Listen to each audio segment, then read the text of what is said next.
Yes, indeed. Welcome to Marvel Movie Talk right here on Geekscape.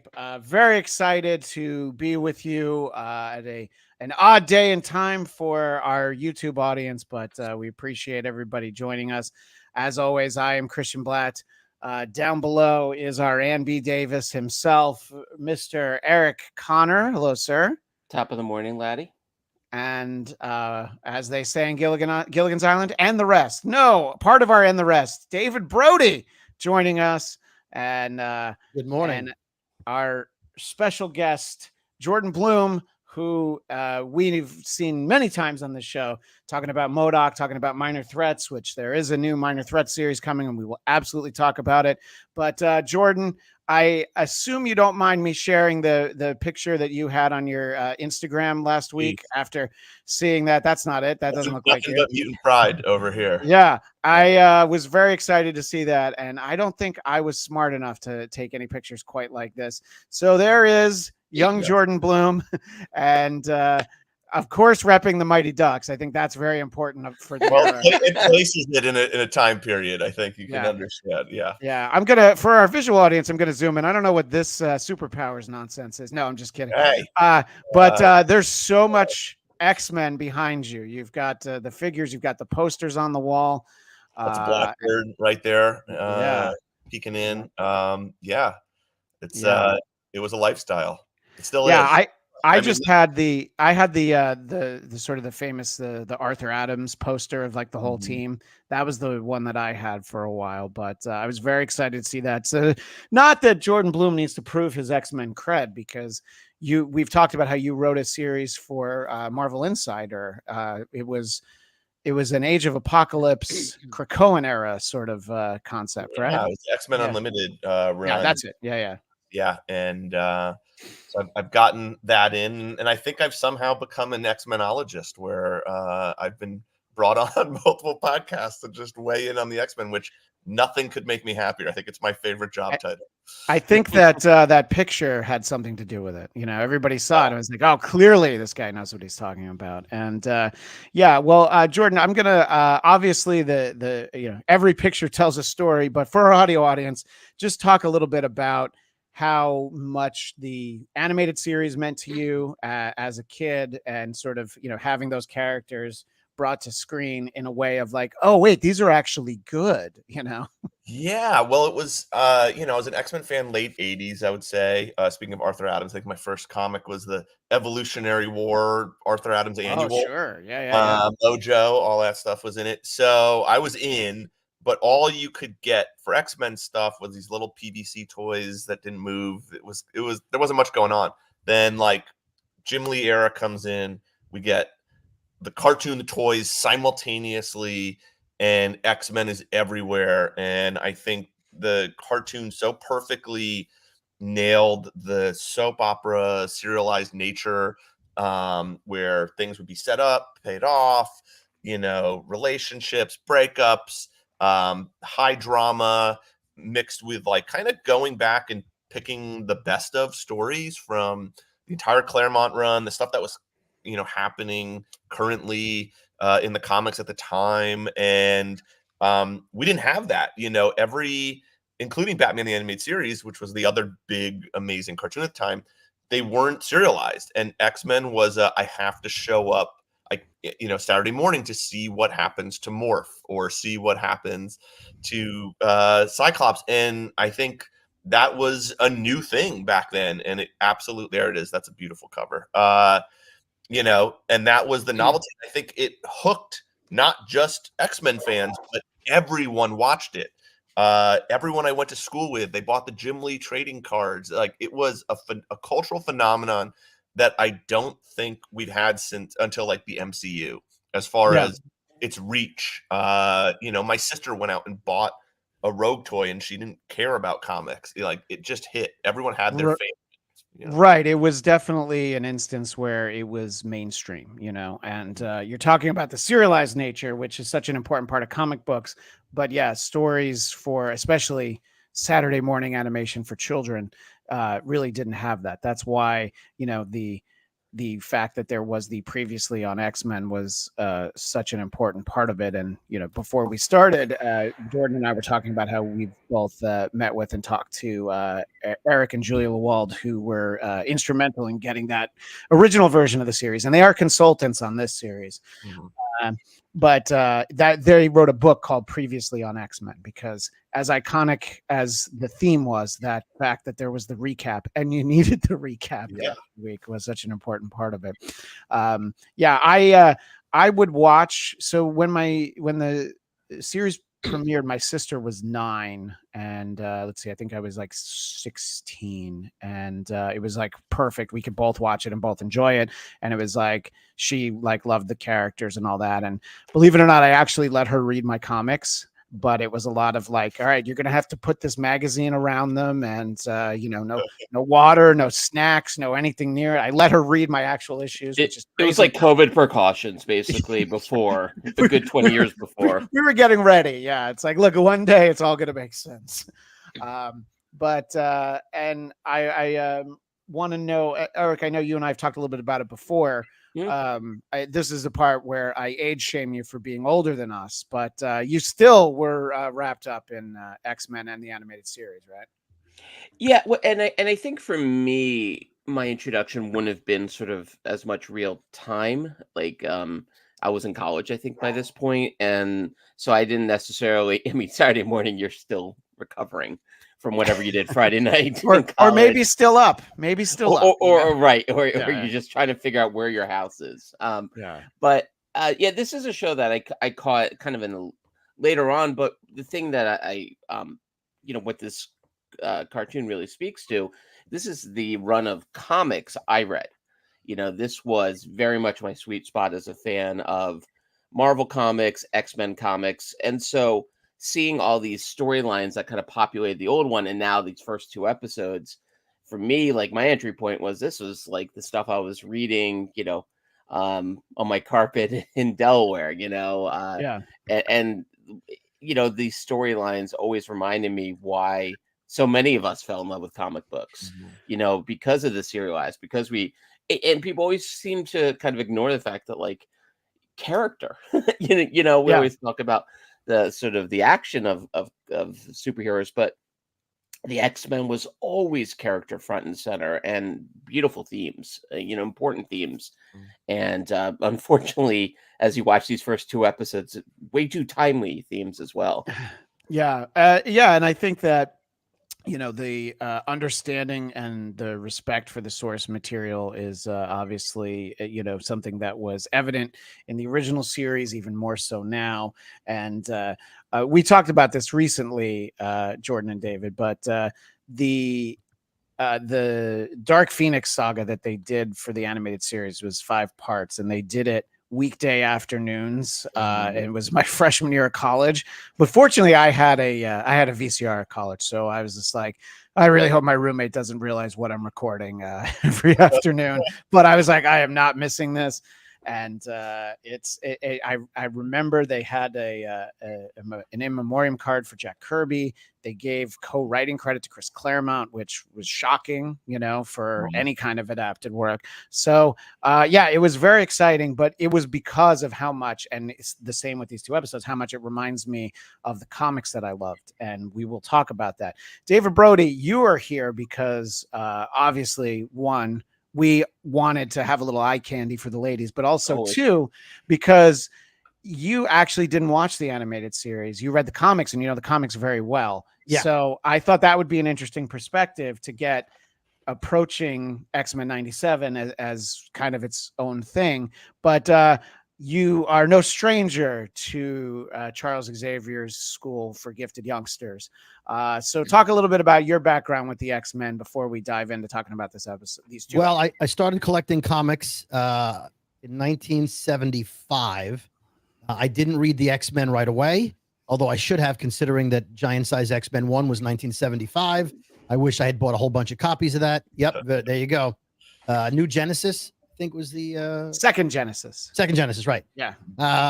I found out about the X-Men in 1981 because I had been reading Avengers and Fantastic Four and Spider-Man, and I was collecting like 35 comics a month, but for some reason, not the X-Men. Issue 151, Kitty Pryde on the cover, leaving with her luggage. Was the first one I bought because everyone in my high school was talking about the X-Men and how amazing it was. I was hooked immediately. I then went to the comic store and bought every reasonably priced X-Men before 151. Which I assume there were not many that were reasonably priced. No, I could. Well, you could go back to maybe 144, 145, affordably. As soon as Byrne left, you're like, oh, I can get those. Right. Hey, and get Paul Smith. There's no shame after the the one. No, but there's Paul Smith plays a huge role in the 2 episodes we're going to talk about. But Cockrum came back before Paul Smith. Right. Cockrum came back. Right. The second run of Dave Cockrum. Yeah. So. Yeah.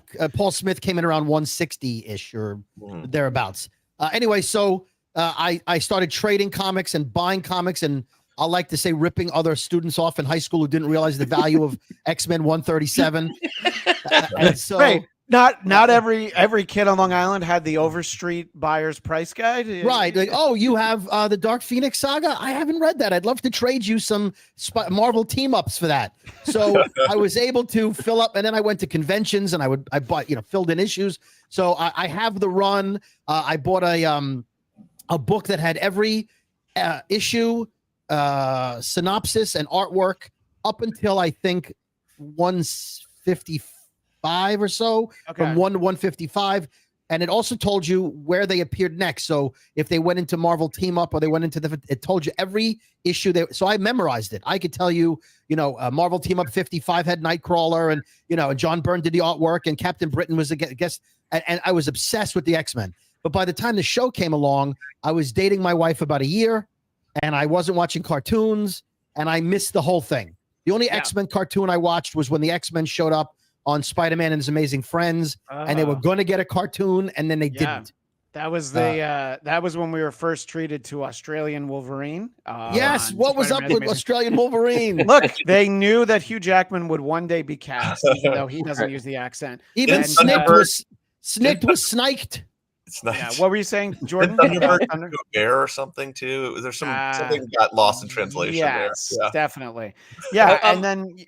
Sorry, I'm just going to say we got the Pride of the X-Men pilot that aired, although that it never went to series, and that was beautifully looking, but I think it wasn't quite the level of storytelling we were able to get. But there's two reasons why. You got the arcade. Yeah, that one. Yeah. Oh, yeah, that's true. There's two things that I loved about Pride of the X-Men, which is one, Kitty's the main character, and she was always my favorite, and Wolverine has the brown suit. You can never convince me that I should look at that yellow and black striped behemoth. And I agree with John Byrne 100%. The brown suit is way cooler. Now, Eric, I'm sorry I spoke over you as I often do on this show, but this time I'm going to let you actually finish your thought. Well, I was just saying for our younger viewers who are kind of looking for love in all the wrong places, may this conversation be an inspiration. All 4 of us got married. All 4 of us have offspring. Like, there is hope for you yet. It's a great point. When David said second generation and I jumped in second Genesis, I think if my wife had seen that when we were dating, you would have you would have heard a 2002 Jetta peel out of the driveway. So but it's I don't know. So it's. The characters are, obviously so well defined, and you have to look at the basis of Stan and Jack, but there's also the Roy Thomas, Neil Adams era of the originals. But this sort of the giant size X-Men obviously is Len Wein, but it's really like Claremont putting a stamp on it literally right away. And I think whoever understood that, it works like this, let's not change it, because I'm sure, like all of you, I watched, Plastic Man in the morning. I watched Super Friends, I watched like all these shows, and honestly, they weren't very good. The characters were great, and they were able to kind of, compensate for how bad the shows were sometimes, in that it's like, yeah, but it's Batman and Robin and Superman. And, I can the Wonder Twins. Oh, no. Wendy and Marvin. Remember those? The pre-Wonder Twin. Yeah. All he could do was form water. Yeah, I think the because I've given both David and Jordan the opportunity, I always like to show off the first issue of X-Men I ever read was a very odd entry point. It's Cyclops. It's Uncanny X-Men 176. Cyclops fights a giant squid. He's on his honeymoon with Madeline Pryor. And there's like one page of X-Men action, but the rest of it, they're like on vacation. He's fighting a squid. And bottle episode. I did once say to Claremont that it was it felt like it couldn't have been a worse point to enter, and he took umbrage with that, and he thinks that every issue is a good point to enter. Yeah. And I'm like, all right, well, the point is, it did get me somehow, you know, and I'm like, I want to know more. I want to know who these characters are that we had on the one page. I want to know about the Morlocks because, you know, shortly after that, Kitty gets kidnapped and forced to marry Caliban. Well, almost, you know, so it was like, is all those like weird entry points. And then just to see all of these things, you know, all these characters. So David, I want to start with you because you don't have the bedrock, the foundation that the rest of us do of the 92 animated series. So your familiarity with the X-Men, about what time did you dip out of the X-Men? That's somewhat important. Well, first of all, it was Marvel Team Up 53, not 55 for those people that are upset. Yeah. I think I dipped out shortly after maybe 210 on the run. Like I waited till 200 and I kept going. And then, you know, dating and work and life started for me. And I just sort of faded out. Then I would pick up an occasional exciting looking cover, but I think around 210. Okay. So yeah, they're dealing with some stuff that was very recent. You know, and sort of towards the end of you reading. So what did you think of these? Well, let's tackle them one at a time. What did you think of the first episode, To Me, My X-Men? I understand that phrase and where it comes from. It really sounds awkward. It really does. I agree. Well, and only Charlie should be saying it in all honesty. Right. And when Cyclops said it, I know it was a fan, you know, fan love, but fan service. But you know, Wolverine must have been thinking, "Shut up! Like, you know, I'm not your X-Men." Like half of them already hate him, and he's like, "Come on to me, come to me, my X-Men." Like, just shut up. We want to fight. That's, you know, that I found was uncomfortable for me as a non. I didn't get the what a great line. Yes, I'm not in the theater cheering. I thought the animation was great.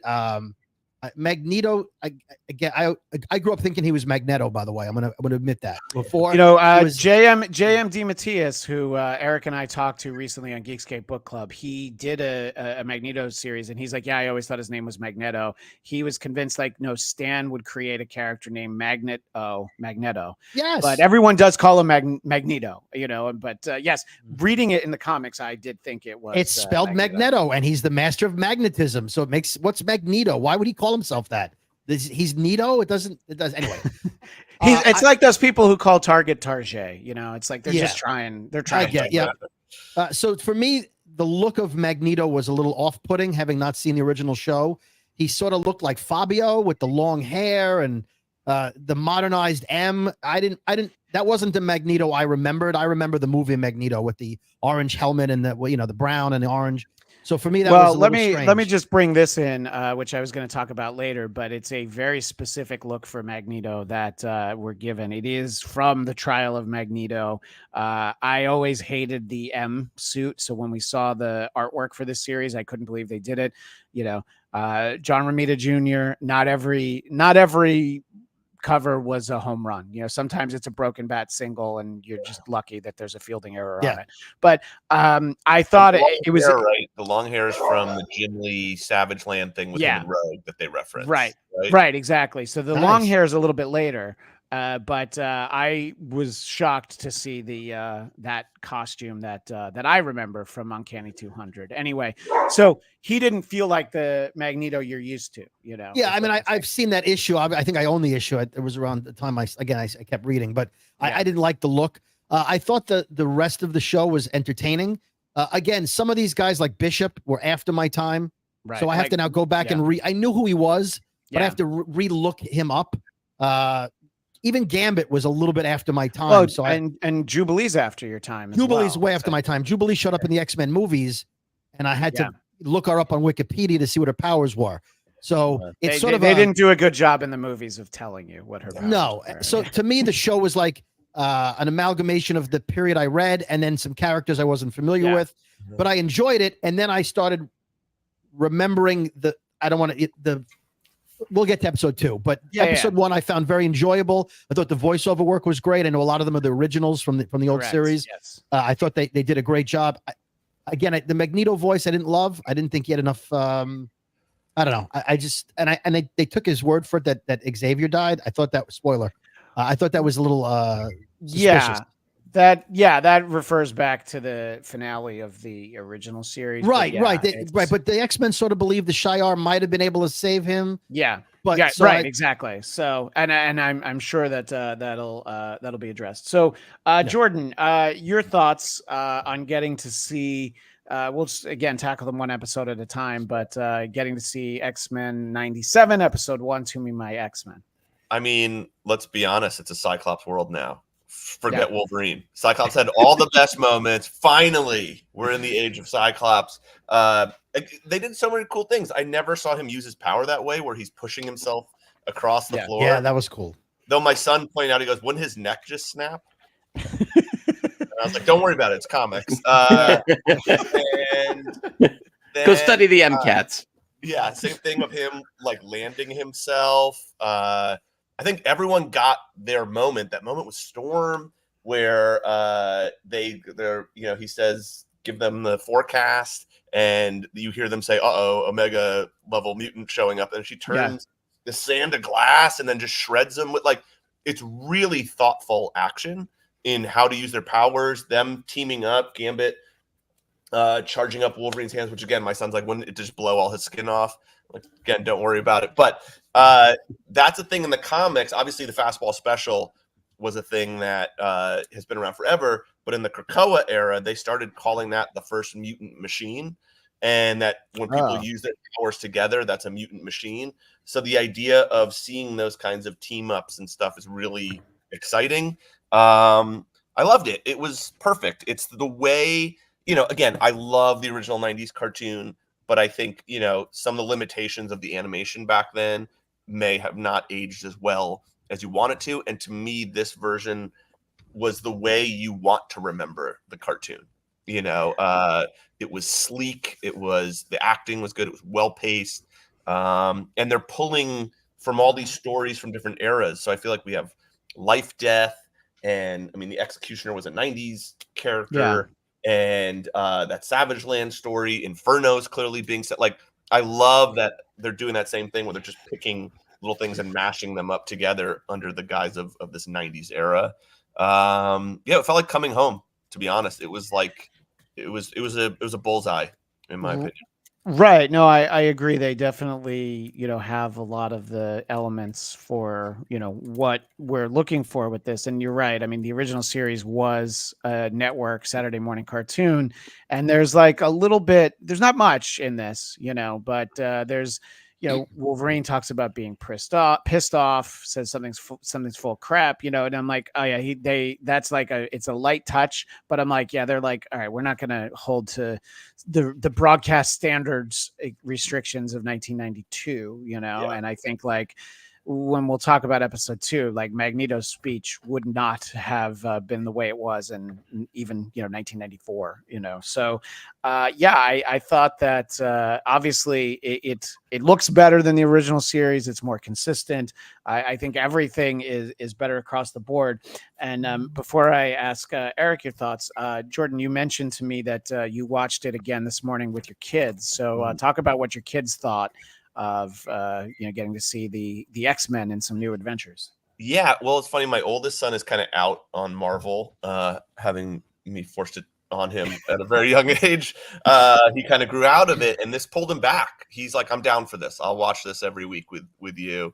My young son, who's more in the bag for the stuff, was so excited. But he's like, where's Nightcrawler? When's Nightcrawler going to show up? I was like, great question. Question. It was awesome. We got some Cinnamon Toast Crunch. We sat down on the floor and we watched this cartoon together that I used to do the same thing, when I was 10 or 11 or 12. I don't remember when it was on, but it was magic. And And I noticed a bunch of new things that I didn't notice the first time, which is there's all this talk of how there is this new sympathy for mutants, and they talk about Genosha and stuff. And there was a flyer, I don't know if you guys saw it, that kind of blows through the frame, and if you freeze frame it, it's like about mutant fashion, and like Banshee and a few other characters were in it. And I'm like, oh, that's a callback to the Grant Morrison era. So they're fusing that in of mutant culture and all this stuff, which makes me feel like they're gonna do. If I'm jumping way too ahead, sorry. We're gonna get to Krakoa. Xavier will come back with Krakoa at the end. It feels like they have to touch it. Right. I wonder if that's a season 1 or season 2, just because I think season 1's 10 episodes, but I know what you're saying. Yeah. I think dealing with Genosha, the idea of moving the Morlocks there, which I'm always excited to see those characters, especially Leech, I feel like doesn't get enough screen time or enough Leech love as it were. Find Artie though. Yeah, I know. I'm waiting. I was wondering where Artie was. Yeah. So Eric Connor, your thoughts on the first episode of X-Men 97, To Me, My X-Men. It is a hard title to say, so I'm glad you're doing it for me. Yeah, that's why I do it. Yeah. This is exactly how you reboot something. It feels like because it's a continuation of where the animated series left off. But it's a good entry point for those who, let's say, didn't watch a single episode of that one. And I couldn't agree more, Jordan. You kind of hit everything I was going to say. Like Cyclops, that is the character that everyone always loved Wolverine. I mean, it's you can see why. You can see why he's the heart and soul of the X-Men cinematic universe. But Cyclops was always so fascinating to me because, like, his psychology of like what it means that anytime you open your eyes, you could kill a tremendous amount of people. And what's what made him, obviously like a leader is because you need to have a certain temperament. And I think, heavy is the head crown. That wears the crown. Heavy is the head that wears the crown. That you're seeing a lot of that in this episode with him. It's that sense of putting the pieces back together. And I mean, along the lines of what they did with like Wakanda Forever as well. It's this idea of like, how do we reassemble? And the whole episode's about that. And I think beyond just the animation style, which is smoother, of course, than the 90s variation of this. But what I really liked was the sort of narrative approach. It was patient. Scenes play out like that. I love the scene in that nightclub. It felt like a comic book. But it also, had these great just little visuals along the way. Rogue watching people kiss and realizing like that's a tricky thing for her to do, which we have a great callback in episode 2 to that moment as well. Jubilee, getting her. What are those called that she shoots off? Like plasma beams? I mean, she'll call them fireworks, Okay. But yeah. So, It basically, she's Dazzler without the roller skates, essentially, Which is what? Dazzler from like 1984 onward, basically. Dazzler with balance. You gotta have the skates. Although I do think that no matter how drugged out they were on whatever was the drug of choice in 97, I think a couple people might have. Yeah, okay. I'm glad that you knew that so quick. Now we learn about college, Christian Bladt. Yeah, I know. But yeah, this here, like this kind of moment is like perfect, and it is got a cinematic quality to it, but it's not over the top. The powers feel weirdly grounded, actually, in this variation of the cartoon, and I love, Cyclops, him being able to land. And that that moment I thought was great, and he struck that hero pose, and then that's when they all assemble behind him. I thought that was definitely a great visual payoff for dramatically what Scott's going through the whole episode.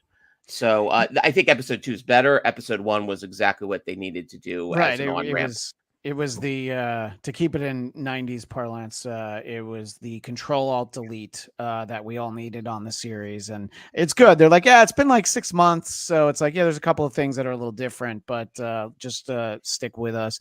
And I think it's important. We've all talked about about Cyclops. And I think that there is, sort of an impression of Cyclops that comes about because of the movies, because of James Marsden, who is, unfortunately, whenever you have a character that you need to play some degree of a cuck, you get James Marsden. He played J. Jonah Jameson's son in the Spider-Man movies, who was dating Mary Jane, but she wasn't that interested. He gets to be Cyclops. And this is like a Jean who's like, yeah, but look at the Canadian guy with his shirt off, and there's also, and it seems like every time that I talk to Chris Claremont, this comes up, the defining moment that changes the way we think about Cyclops, which he had absolutely no control over, which was he leaves his pregnant wife so he can go and hang out with his resurrected dead girlfriend and basically be a Ghostbuster, because when X Factor started, they were basically mutant Ghostbusters with their own TV commercial and everything. It was a terrible idea. But anyway, that's my opinion. That's not the opinion of anyone else on the screen. Yes, it is. I agree. Okay, you agree. We agree with. We back you up. But so it's interesting because this has the birth of Nathan, who we know most likely to be a time traveling. You got to say his whole name. It's Nathan Christopher Dayspring Ascani Summers. Yeah, I know they didn't give him all those names, but you're right. Yeah, he earns them over time. Yeah. And again, that goes right back to what we were saying, is like, you can know all that stuff and girls can still like you too. You just have to know when to drop all of Scott's names, but and so like this story, well, the two stories that sort of blend together in this way are touching on that moment, that era when Scott is like not somebody, because to me, he was basically like the Captain America of the X-Men. It was like, no, he's a really good guy, and he's like, you sort of build a team around him, Captain America is basically like Marvel's Superman, and, like one generation removed is Cyclops, and he just turns into this really bad guy, and you're just like, yeah, but I mean, you married Madeline, and I mean, we later find out that she's a clone, which Claremont also didn't intend, but that's all right. That's what the canon is. So it just sort of, it was great to see him have so many moments. And I'm so glad that we have the 90s Cyclops where you see his hair. None of the skull cap costumes work for me. The most recent Krakoa one, I was just like, why are we going backwards here? But one thing I want to touch on is it's one of those things that because the series was developed, in 91 into 92, this is the team that we have. These are the members of the team. And, the Pride of the X-Men team is only a few years earlier, but it's the classic lineup with Colossus and Nightcrawler and Kitty's there. And it's sort of like when if you watch a Toy Story movie with your kids, you're like, oh yeah, these were like all like big TV actors in like 1993. So that's why they're in this movie. It's like you're sort of dealing with what you had at the time. And I'm glad that we're getting characters like Bishop. I think it's a conscious decision to be able to tell sort of some of those time travel stories. I like this team, but my favorite members of the X-Men were the ones who left the team to form Excalibur.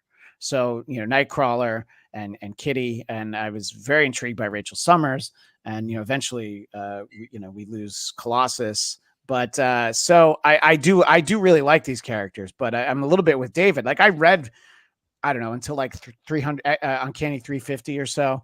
And It was like, I know these characters, but I don't love them the way I love some of the other ones. Obviously, Scott, Aurora, Hank is, I think, at his best in these two episodes. I'm very excited by getting to see Hank. Before we move on to the second episode, any more thoughts on this first one from any of you? Well, I agree with you that for me, there were more modern characters. Well, not modern, but characters who have joined since. Like, I felt a hole where Emma Frost should be, right? Sure. That she should be on the X-Men. She's now become an iconic. Well, you'd have to Google the X-Men of Scott and Emma. Scott and Emma are a thing. It's a whole thing, David. Oh hell no. No. Well, Emma Frost is the White Queen. No, look, I understand. I understand what you're talking about, but like in this series, Magneto did become the headmaster of Xavier's school at one point in like the mid 80s. You know, he basically ran the New Mutants, you know, so these are all things that we've gotten. But I know what you're saying, Jordan. There are characters that you would like to see. Yeah. Yeah. But I'm wondering is they have to start with this cast, right? Because this is the cast that they left off with. But I wonder, are we going to have a completely different cast or different, you know, looking at some by the end of the season where maybe Berto joins? It was nice to see him for a little bit, you know, even though he didn't fully sunspot up. You know, that was a really interesting tease that he only ever like sunspotted his arm the whole time. I did think that was the perfect sort of depiction of that character, the very reluctant, very wealthy, trying to stay out of all of this. And one of the good mutants was a great line. Yeah. I thought the interaction with him and Jubilee was very reminiscent of early issues of New Mutants, you know, and I would assume we'll see him again this season. And it was great to see him. Cannonball. I would love to see Cannonball. Really, I mean, Mirage. Right here. Nice. Yeah, nice. I like the flip up there. Yeah. In a future week, I'll wear my New Mutant shirt. I just Hey, Christian. My prediction is you don't get the New Mutants, you get Generation X because that's the 90s team, but you do a hybrid of all the young mutant teams. So it'll be Jubilee, Sunspot, maybe Chamber, you know, mix them all up a little bit. I would like to see an animated Chamber. I think that would look really cool. And Mr. Brody, what were you going to say, sir? Well, we were talking about how the dialogue had changed a little bit and how certain things wouldn't have flown in 94. And we don't have to spend a lot of time on it. I can just say his name, but certainly the Morph character, as explained in this new iteration, would not have been explained as such in 1994 as a non-binary character. Yeah, no, I think, we had a character named Binary. You know, this now is a different time. Yeah, no, that's true. It was strictly a very binary time. It makes absolute sense for that character. He's just 100%. 1 minute. It's like such a perfect thing, and also using the face of Chameleon had that. Right? Oh yeah, but and also like. That was sort of like the McFarlane era version of the Chameleon and Spider-Man. He had like the white face. That was how you would see him. But yeah, right. Of course, the Exiles version. Because in Apocalypse he looked like that, but that's supposed to be Changeling. This is a nerdy hole. I don't need. No, I know, but Changeling being a much earlier. It's all a nerdy hole. And I mean, it's interesting, you know, because I know that Morph came back on the original series, but I mean that was sort of the sort of game-changing moment that, you know, we talked about Eric and Julia Lewald. They like really fought for like, we need there to be the stakes that Morph dies in the early episodes of the animated series. I think it's the second episode, the Night of the Sentinels 2-parter. And you know, to see him back is like, well, it's so useful. And I like that it's like, well, because Morph's there, we get to see sort of a hybrid of Angel, Archangel. We get Psylocke, you know, and I'm like, oh, that's machine. Yeah, I know it's great. Yeah, I know we had some great cameos in the original series, and now that it's all under the Disney umbrella, who knows what we're gonna get. But yeah, I definitely like this team. This just isn't the team that I love, you know. But I like the members of it. Go ahead, Eric. Yeah, one thing I was going to add as far as like who's going to pop in and the team changing, the fact that even the opening credits changed from episode 1 to 2. Yes. I think already sort of has set up this sort of template for sure Nightcrawler can just stop by at some point. He can bamf in and bamf out. And I think that's smart. I mean, it's sort of, you've already, and I love that kind of the reversal of expectations, right? You had Xavier in the credits for the first one, and then he's not. Now it's Magneto in the second one. And by the way, with Magneto's hair, if my hair was like that, I would never wear that helmet. I don't care what Xavier could do. So luxurious and those muscles. But I agree with I appreciate you mentioning the costume. I bumped a little bit on that one. And what are you guys talking about? I mean, you know, again, for our audio audience, I'm showing it off right now. It's got a big M on it. Whether you call him Magneto or Magneto, it does start with M. But what I would say is that the prior and later costumes are more like sort of like armored. This is a very flimsy looking garment. I'm like, I don't think it really gives him much protection. That's supposed to be his superhero outfit. And then when the heel turns back, it's that's like the mask, the helmet back on. Then you know.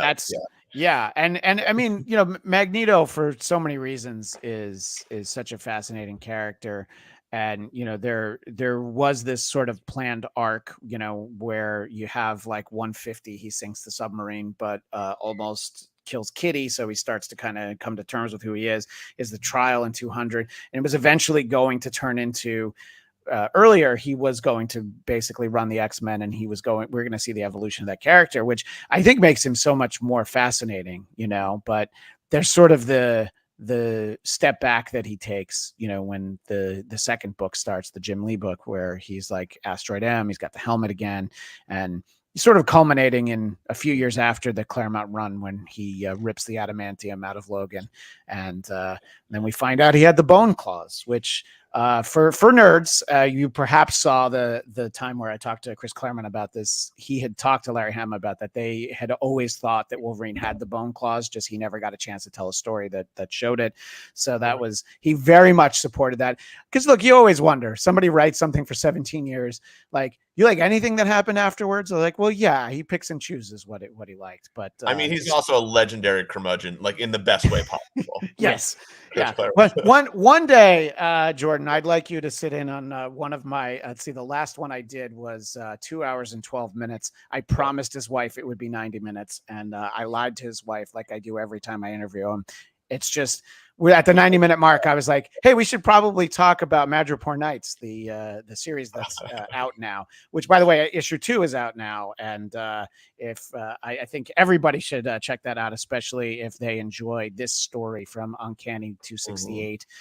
They flash back to Black Widow and Steve Rogers hanging out with Logan in Madripoor. But anyway, that's not what we're talking about today. So let's talk about the trial of Magneto. And you know, I'm referencing it happening in Uncanny 200. I know it happened again more recently, just like Inferno happened again more recently. But, you know, these are ideas that I think translate very well.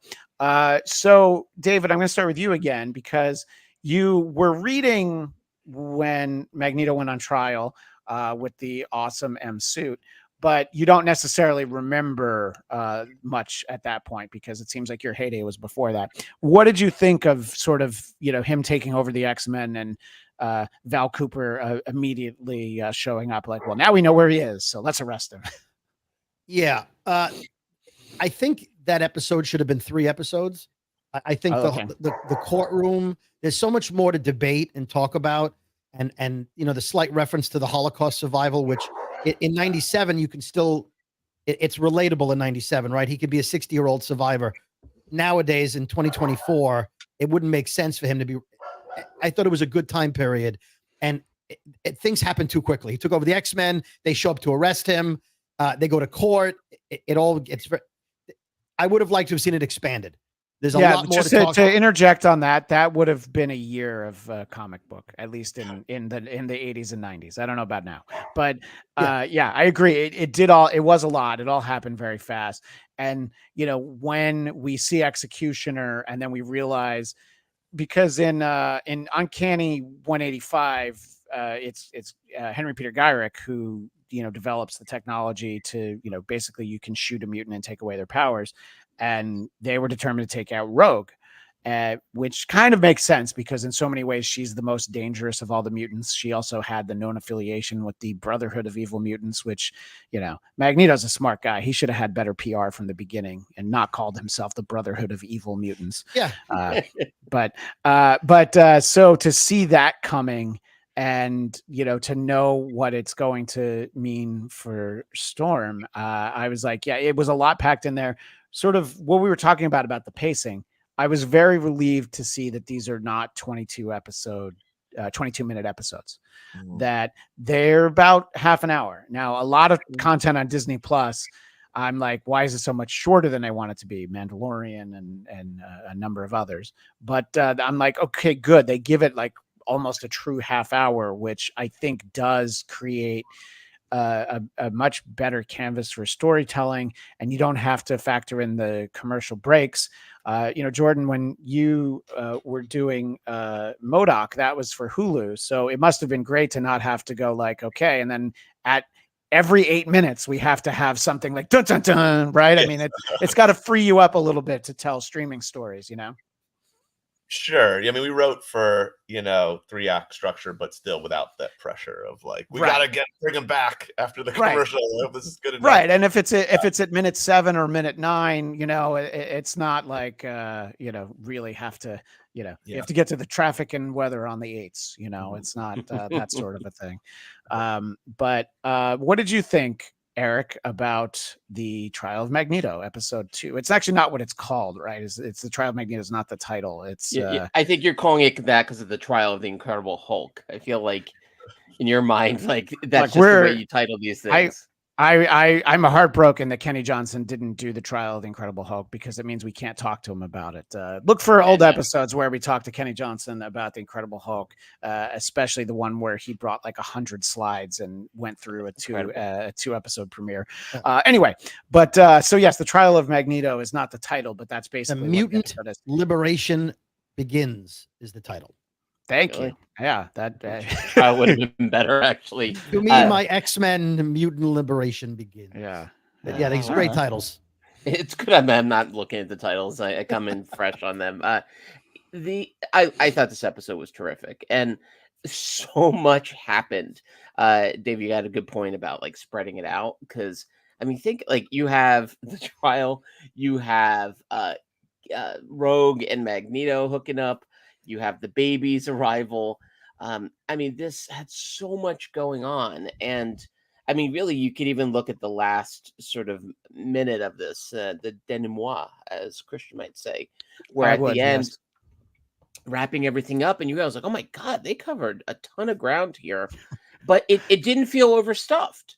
It didn't feel like they were just going for the hits. Like, I love that moment of Magneto bringing up the council into deep space, not deep space, but at least into the atmosphere, and kind of saying like, hey, I'm trying to be good here, but don't push me too hard.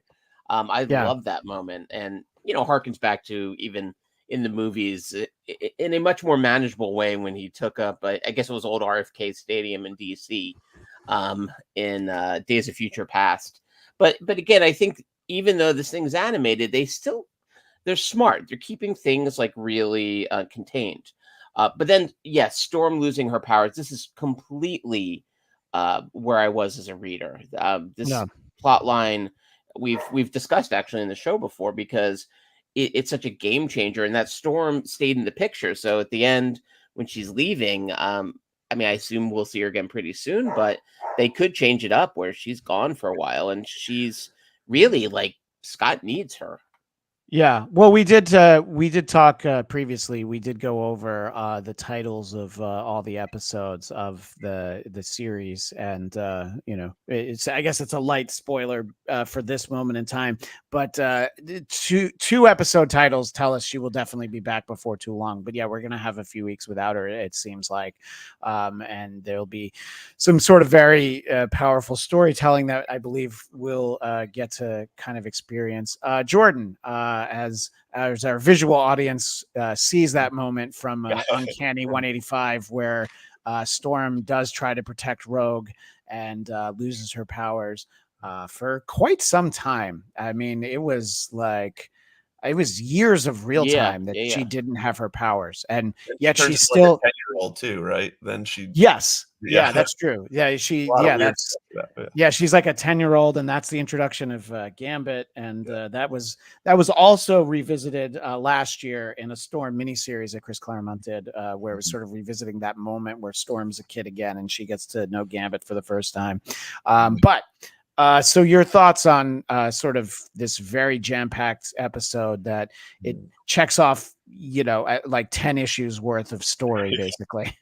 Well, I mean, just to pivot off what you guys were saying with Storm, I was thinking about the original animated series and the structure of the first season, and Wolverine leaves for a while. So he gets to have a few solo kind of episodes where he fights Sabretooth and stuff.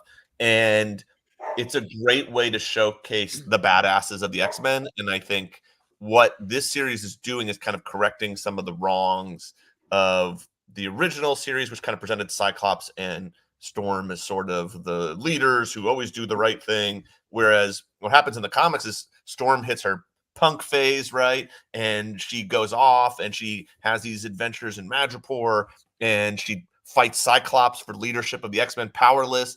And by the way, and wins. So this era of Cyclops humiliation, that's kind of the peak of it. A powerless Storm wins the ability to lead the X-Men. But it's great because he's checked out. He's dealing with his kid. He doesn't really want to be there anymore. And Storm, beats his ass, and it's this great.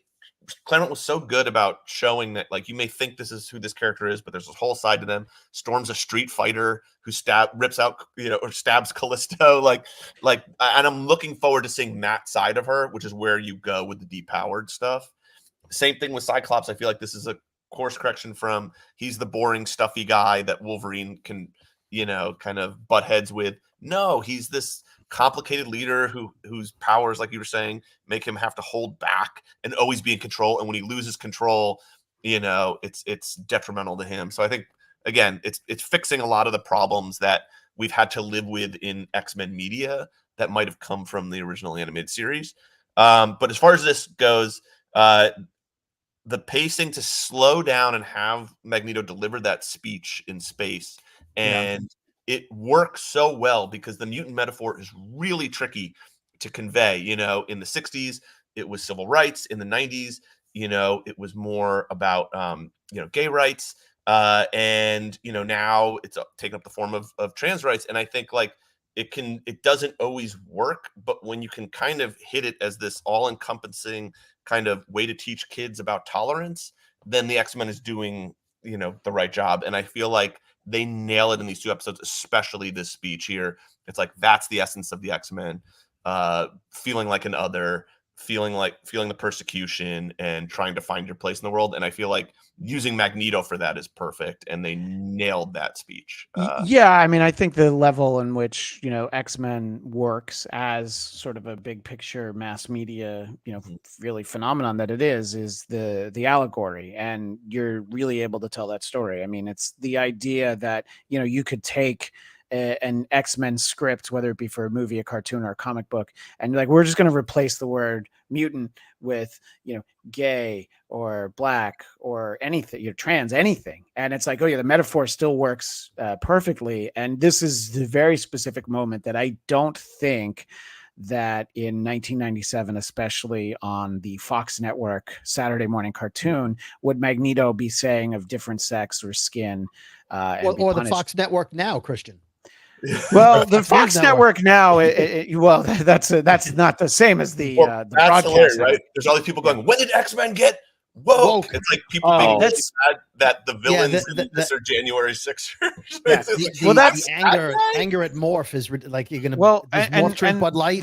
That's like when people say, when did Star Trek get woke? I'm like, I don't know. Was it the episode where pilot? the pilot, but also it's like, Kirk makes out with a green chick. These part of the population has black on this side, white on the other side, and they hate the people who have the black on this side and the white on the other side. Frank Gorshin. Yeah, right, exactly. Riddle me this. Star Trek was always woke. X-Men was always woke in the sense of, like, I mean, there's a point, Jordan, you said you're wearing your shirt that's like mostly the X-Women, right? Yes. There's a lot of eras where it was like some of the most badass women on Earth and Wolverine. Like, that's really what the team was. It's like, all right, long shots hanging around, whatever. But I mean, it's like, when you think of the characters, like, sort of the revitalized Psylocke with the swords and everything, and Storm with her powers back, and of course Rogue, and they tried to make Dazzler happen. It didn't always work. But I always had a soft spot for Alison Blair, and anybody. I think one day on the Geekscape Book Club we should do Dazzler the movie, the graphic novel. I think it's a long forgotten story. But anyway, so I think that it's like, this is very clearly like, have you read an X-Men comic before? Have you watched any of the movies? To not think that this is in line with everything we've gotten before.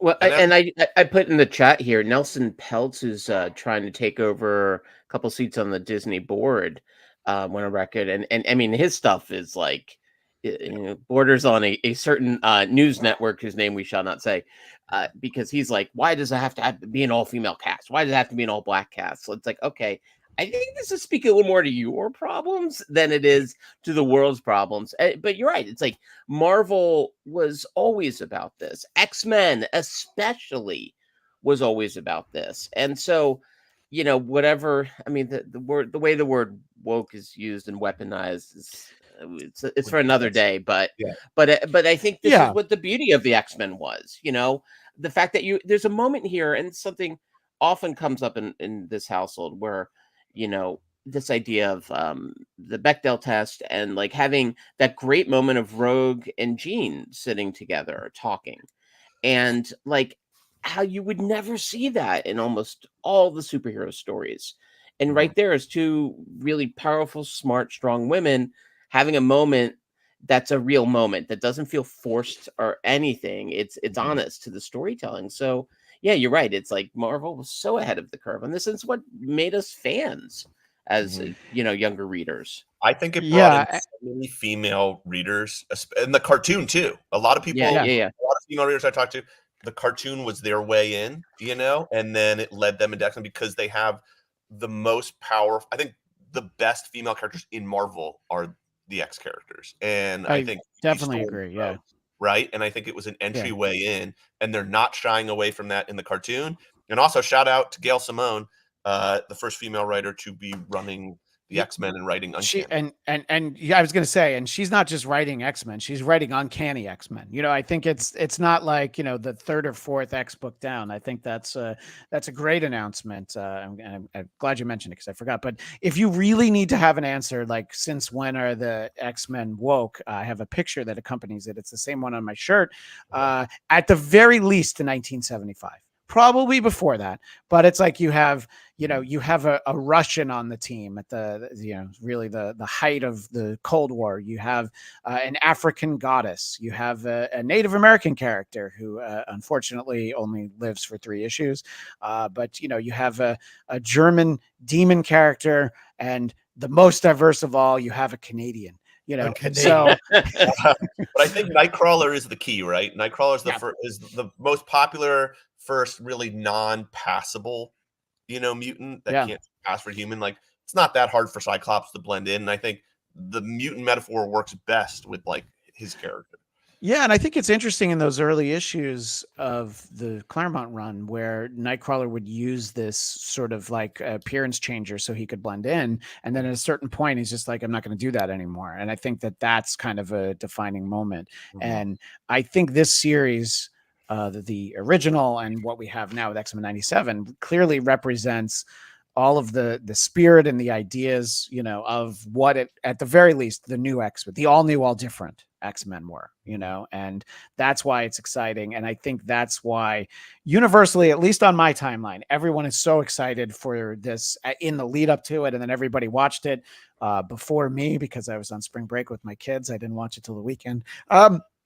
Everybody was talking about how great it was. So I was very excited and to get to see this. And, the episode ends with, it's a real question. A retcon. Is that Madeline showing up, or was that Madeline there with Scott the whole time? I assume that. Yeah, exactly. So I have to assume it was Madeline as the mother of Nathaniel. I agree. And so I've been reading theories as to if that's Madeline, when did she, join in? The only problem is that Madeline didn't have Jean's abilities. So, but again, you can tell whatever story you want. I think they're streamlining it, which makes sense. Yeah. At some point, the clone didn't have the powers. No, you can give them to her, but no, Madeline never had Jean's abilities. Goblin Queen. Yeah, she gets into dark magic stuff, but that's right. Yeah, Goblin Queen. Yeah. But I think it makes sense because that was always a hard buy in the comics. Like, Scott met a girl who looks just like his dead ex-girlfriend that he married. That it's like with a shorter haircut. Yeah, let's do it. Just clone. Clone's fine. Well, would you guys recognize your wives if they cut their hair a little bit? You're like, you're a totally different person. Yeah, who's that? My wife. Get out of this bed, you harlot. Yeah. It was like Clark Kent with the glasses. Totally different person with the glasses. Like, oh, where's Clark, Superman? I don't know where. What happened to Eric Connor? Wait, at the same time. Now I'm a mild. Thank God Christian's gone. Wait, no, I'm still here. That's By the way. Speaking, can you pull up the picture again when they all walked in on Magneto in Xavier's office that you had up a little while ago? I can. It'll. I wanted to point out something. Yep. Why was his last will so big? By the way, I mean, we've dealt with this. Apparently, and also when you write it as a tome.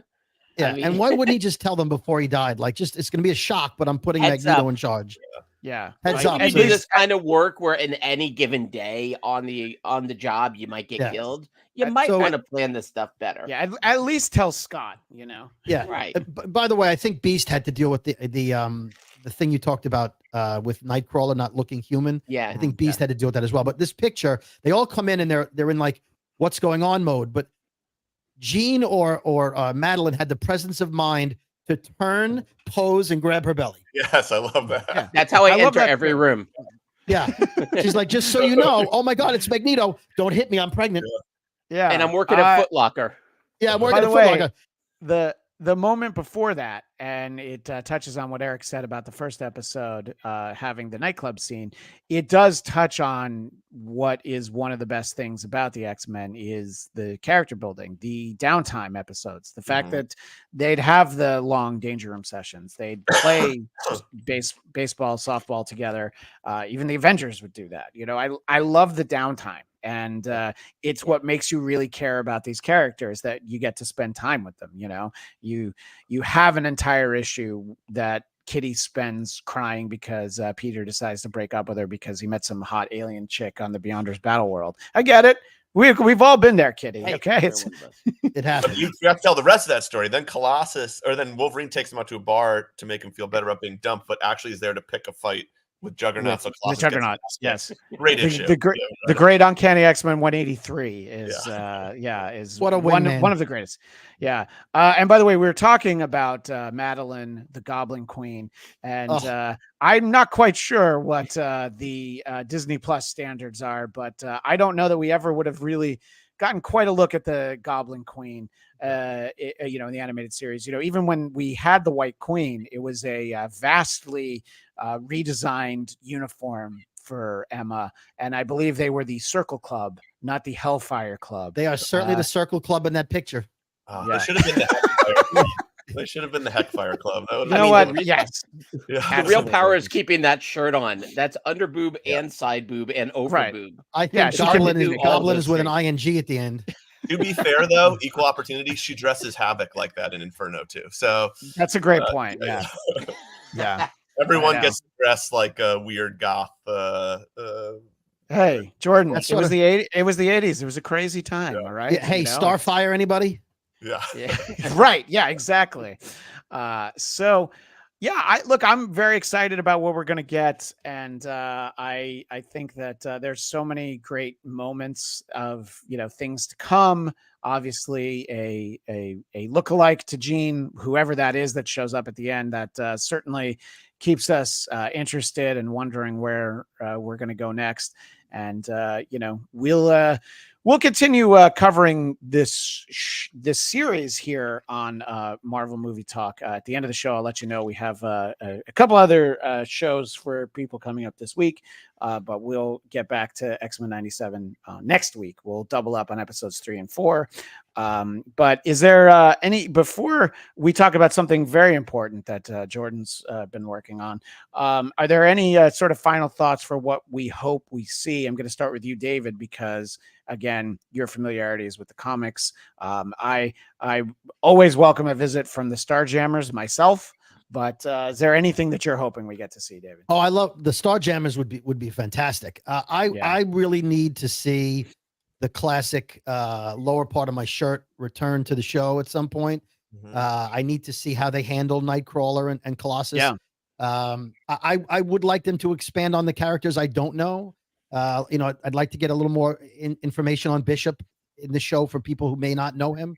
But I'm loving it. I after watching these 2 episodes, I trust the creators to take me on a fun journey. So I'm not going to hope for anything.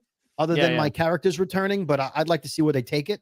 And now I'm going to go back and watch the original show. That's how much I enjoyed it. Yeah, and there's 87 episodes, so and they're 22 minutes, so it's you basically just have to spend a day watching them. It'll be all right, Okay. Jordan, anything come to mind that you're hoping? We sort of feel like we're tiptoeing towards Krakoa, which could certainly be interesting, but are there anything specific, character-wise, storyline-wise, that you're hoping we get show up? Yeah, I would love to do like a 1-episode X-Men versus Avengers that ends in that Cyclops era where he becomes essentially Magneto. He's kind of like a mutant terrorist. Right. I love that Bendis era because I like kind of seeing Cyclops fall and then Wolverine stepping up to lead to run the school. I think is really fun where they kind of switch roles. I'd love to see that. Right. And of course, Daniel Drew knows how to speak my language. I would very much like Kiddu to show up, and there's always room for Catherine Pride. And I'm sure that there's storyboards somewhere on the Disney lot very near to here that, if they haven't already had her in season 1, I hope we get her in season 2. What are you thinking, Eric? Well, I was curious with Jean showing up at the end of the episode, or is it Madeline? We don't know which is which. And my first thought was they're going to let Scott off the hook in a way the comics never did. Because in the comics, he actually left his wife, who was just his wife, and not some kind of mutant, well, at least as far as he knew, and not some kind of liar shapeshifter. So if anything, I just hope they don't make it easy on Scott. It's like, oh, well, you were lying to me all along, so I'm going to leave you and this kid. So I kind of hope that they actually don't kind of turn into that skid dramatically, because I thought like what made X-Men so very human is moments like that, where characters are flawed and they do things not heroic, very base in some ways. But beyond that, when I see some of the names on this show that are no longer there, like Victoria Alonso, I just worry.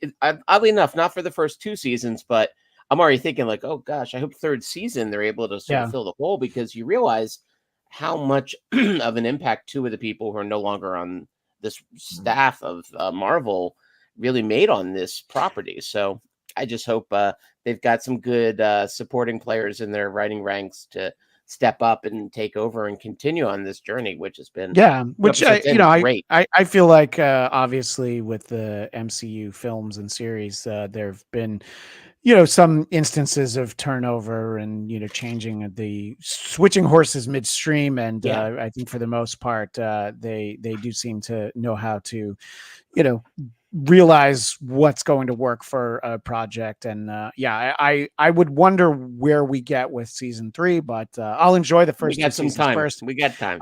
Just a couple of comments from our great chat. Cam Egan says it should be called Real World X-Men with all the love triangles. Yeah, I mean, it's very Days of Our X-Men or X-Men of Our Lives, however you want to do it. Just wait for Emma Frost. Just wait for Emma Frost to show up. Yeah. The Days of Our Lives of Future Past. Now you're talking. I love Richard that. Bell. My bell's out in the garage. Unfortunately, I only show up for the bell. I know. That's why you'll have to come back. All right, track ball. Yeah, good enough. Daniel Drew felt like it would have been more episodes if the season wasn't only 10 episodes. You're talking about the Trial of Magneto episode. I definitely agree. And Daniel had commented, Magneto's "Please don't make me let you down" was such a good line. It's very consistent with him, and we only kind of touched on it, but that's actually not the one I wanted to read. But yes, Marvel's shifting priorities to make quality instead of quantity. I agree with that. Storm's letter to Jean, which is really also her letter to everyone, was heartbreaking. It was very well written, very moving, and just sort of that it is a very emotional moment, just reminding me of like dealing with the fact that Storm really didn't have her powers, that in the next issue it's like she can't even get out of bed, because she's trying to come to terms with it. And the fact that we're going to explore that, I think, is going to be very interesting. Daniel, thought the look on Jean's face when Jean arrived at the door seemed like, oh damn, she survived and came back here, damn it. Yeah, so it's almost like she knows. Look, that could be Madeline, that could be sort of the way that they explained away the Phoenix Force being separate from Jean. It could be a Phoenix Jean. It's probably Madeline, but I am very interested and seeing what what everything is. And Daniel wanted me to circle back. Love the episodes. Can't wait for the rest of the season and the next 2+ seasons to come. He has a slight issue with the level of detail of the drawings. They seem more simplified. I think it's trying to recreate the 90s style, but in a modern way. I think you're not wrong, but I don't think it doesn't come up as an issue. I think it's digital compared to hand drawn. Well, I didn't even think of that. Yeah, that was a hand animated show. And that's why the episodes had to air out of order, as was explained. So we're very excited to spend more time in this universe, and we will be covering it here on the show. But another universe that I'm excited to spend more time in is the universe of Minor Threats, which is indeed the series we've talked to Jordan about before. You collaborate with Patton Oswalt on that, and the Minor Threats, The Fastest Way Down. I know you know what day it'll be in comic book stores. So instead of me saying the wrong day, why don't you tell us when Minor Threats, The Fastest Way Down will be with us? It comes out April 3rd. And then if you had missed the spinoff book, The Alternates, that comes out April 15th in trade. So we had a big Minor Threats month coming out. And we just announced a new book called another spinoff called Barfly, which will be by Kyle Starks and Ryan Brown. So our universe is growing, and but this is the direct sequel to the first series. Right. It's a lot of sort of trying to. It's definitely following up that series, whereas Alternates was separate. For maybe somebody who's like, oh, I didn't read those, they can obviously get the trades, but maybe they just want to dive in to Fastest Way Down. What do you think somebody should know before they pick up one of these? Okay, well, our first series was a story about a bunch of kind of D-list villains who, after a hero's sidekick gets murdered by this kind of Joker-like character, their lives become hell because the hero is taking it out on them. His team comes in to stop him from going too far, and they can't even walk down the street without being assaulted. So they decided, we'll go get this villain, this murderer, and we'll bring him down because we know the criminal underworld better than anyone, and we'll collect the bounty. And it's this kind of hell night where they make their way through the city.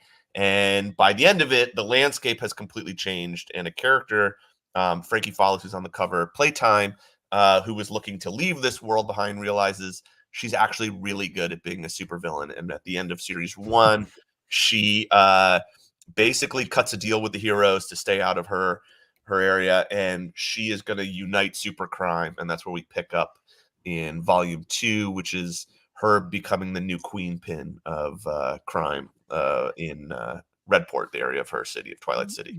Right, and we're getting some great collections of characters. I have to commend the Holiday Squad that I'm showing a quick little peek at. The Reluctant Easter Bunny is probably my favorite there.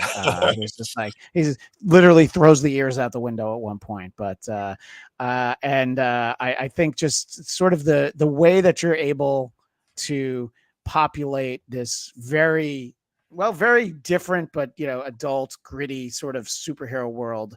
Obviously there's other examples of that, but it's like, it's not in the way where it's like, oh, this is just super depressing. It manages to be fun, and I think that balance is really important, when you have characters like the Holiday Squad, who are obviously capable of just truly terrible things.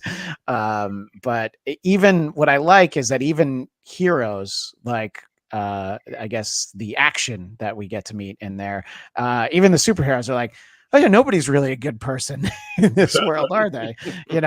And so it's very exciting to get to spend more time in this world, and get to really see what's going on. And I read the first 2 issues last night. Jordan was kind enough to send them to me, and very much enjoying where we're going, and can't wait to see more. I just wanted to share a couple images from issue 1. Issue 2 is far enough down the road. Yeah. I want to let people find it and enjoy it. And Jordan, because you collaborate with Patton Oswalt, and I know you were on a panel with him recently, I feel like if you did know the answer, you couldn't say it. I just want you to know people are still hoping we get to see Pip Patrol. I think he's hoping they get to see more Pip Patrol too. We did get to see Pip Patrol with Harry Styles as Star Fox at the end of Eternals. Next with Pip Patrol. I just want to see the whole Infinity Watch, right? I want to see him team up with Drax and Gamora and Adam Warlock. So no, I don't think anyone knows what the future holds for Pip Patrol. I just hope it's the same quality of effects as was in Eternals. I want it not to be finessed. I want it to be the exact same guy that showed up in Eternals and as drunk. More importantly, just hoping Patton finds some work, boy. I feel I know. What a I slouch wish that he'd show up in something. He's Michael Caine now. I mean, he just shows up in everything. I should say, everyone go see the new Ghostbusters. Yes, that's what I mean. It's like, there's Patton. Michael Caine had such a great sense of humor because he I don't know what film he won an award for, and he's like, I'm actually here to accept this, so I guess my career's slowing down because he was literally in everything. A couple quick programming notes for our shows here on Geekscape.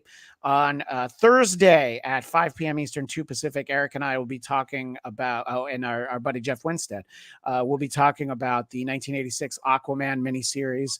So find us over there. It is not collected in trade paperback, but you can find it digitally. If you're lucky enough to have a friend who has the original issues, you can do what I did, but you can also find it digitally if you want to join us Thursday.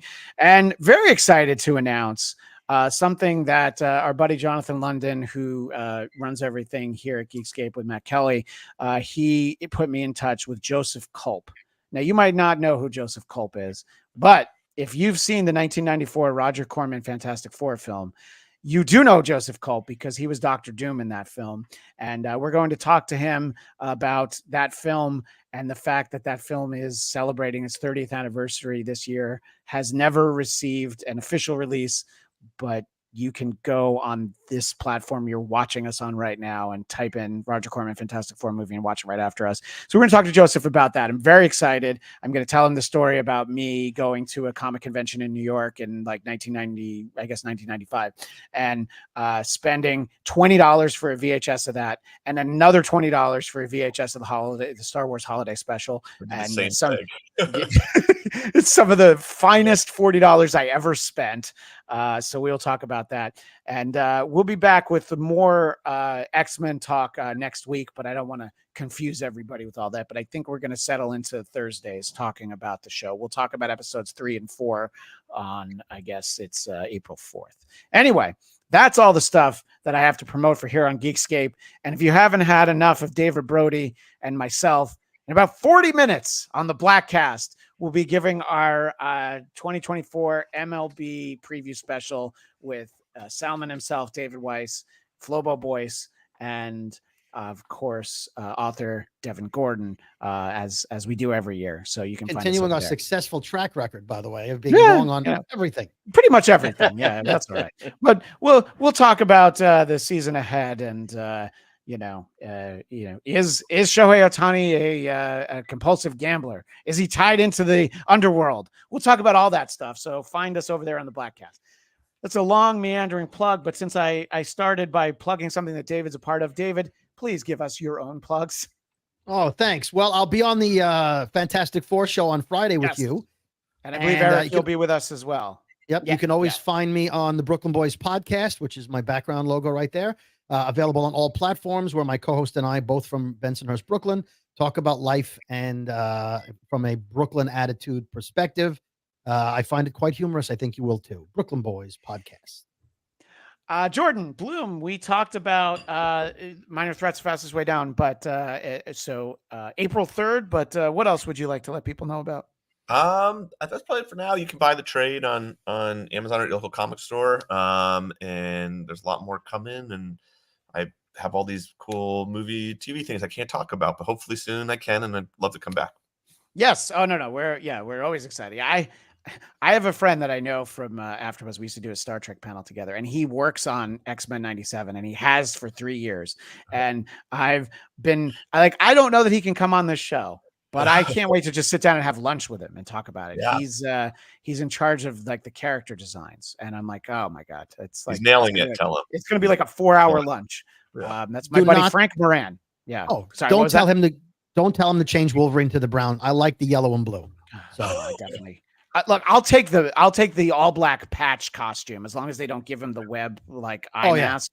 I'll take the black costume over the yellow one. Eric Connor. I'm sorry. Go ahead. I was going to say, as long as we can agree, only John Byrne drew his eye wings the right way, in my opinion. He was the first to get it right. They're very often too short or too long. I agree. Yeah. It's John Byrne. He is the bowl of porridge that Logan felt was just right. Eric Connor, where can you be found other than on the Geekscape Book Club and right here on Marvel Movie Talk? You could go find me on Count Eric Connor, where I'm enjoying my last week of optimism for the Mets season until opening day, and then the optimism very quickly dissipates and goes back to the ether from which it came.